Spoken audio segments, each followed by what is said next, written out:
Hello, I'm Quon Wilson, and welcome to your Prince George's County Public Schools Update. We begin with a story from Dave Zarin, who tells us about two different groups of students who are helping out in two different ways. Where should I empty these? Oh, this is too exciting. Okay. What shape is that? Do you remember? It's a triangular prism.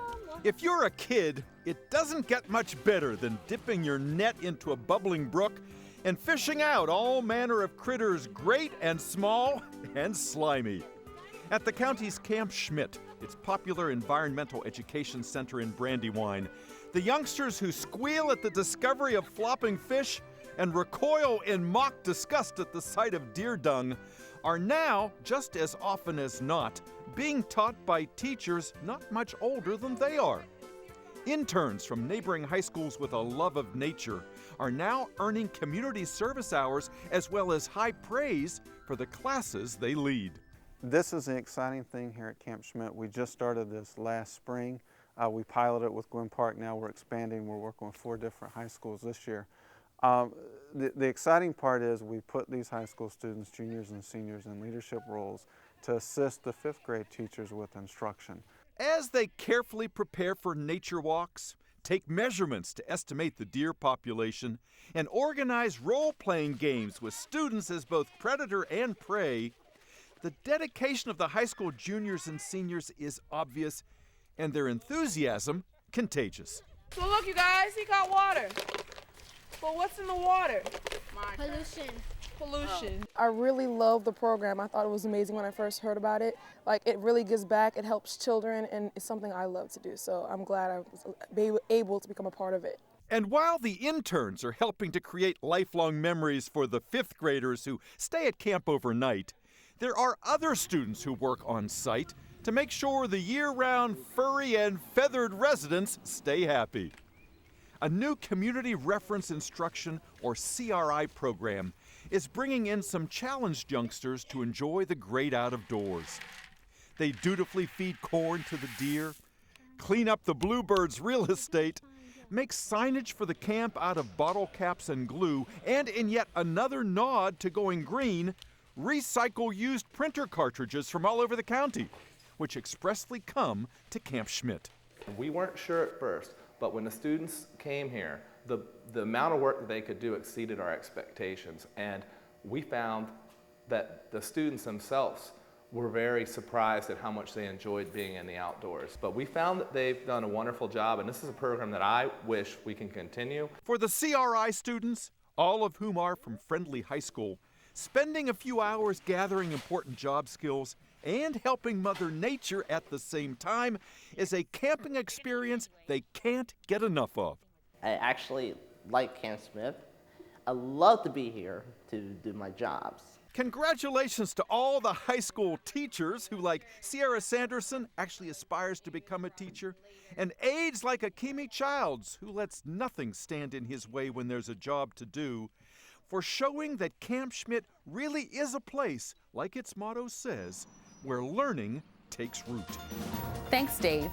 Recently, we had a group of students taking part in classes in Prince George's County. They had a much longer trip getting to school than just hopping on the school bus. Here's Grant Kittleson with the story.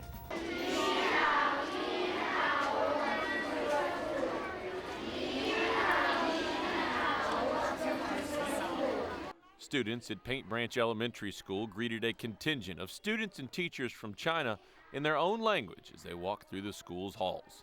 This was just the beginning of the children making their visitors feel welcome.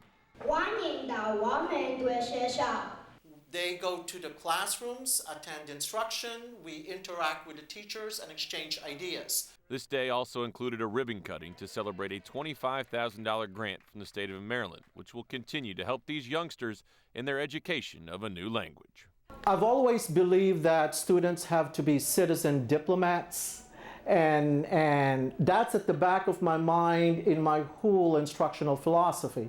That is why I support it with languages and also with actual experiences. The vision that Principal Teston has goes far beyond when these students will leave Paint Branch Elementary.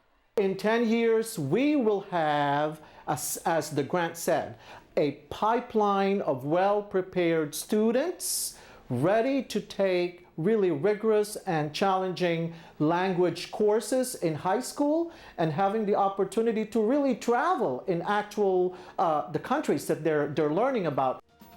Learning about new things from students your own age is always ideal. Student Board of Education member Faith Jackson held a forum to gather ideas from her fellow students about the ongoing budget process. Once again, here's Grant with the story.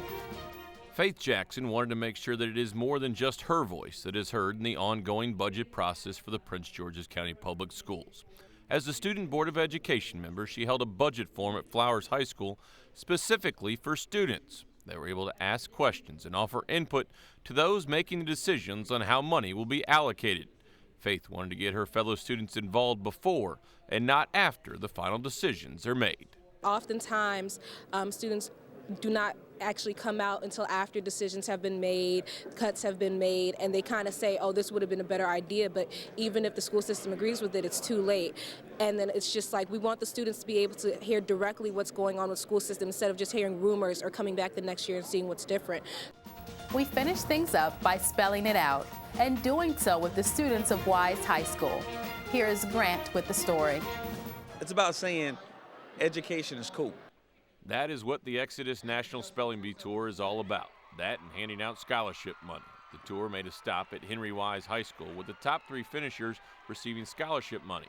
The winner of the spelling bee, Jairus Silva, qualified for the finals, which will be held in April down in Atlanta, Georgia.